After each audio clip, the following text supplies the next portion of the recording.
Sa ilang taon ni Alden Richard sa showbiz, ay mayroon na raw siyang nakatrabaho na hindi niya nakasundo.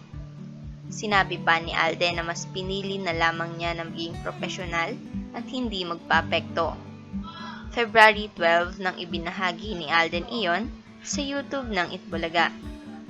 Sa 10 taon ko sa showbiz, I had a fair share of kasundo and hindi kasundo na mga katrabaho. Pero at the end of the day, iniisip ko minsan, kapag pupunta ako sa set tapos andun yung hindi ko kasundo na katrabaho ko, ako yung magsasuffer. If I will let that affect me and my work, kaya I'm just gonna be professional about it. Hindi ako confrontational kasi pagdating sa ganyan. Ewan ko ha, madali akong pakisamahan at magaling din naman akong makisama. Saad ni Alden.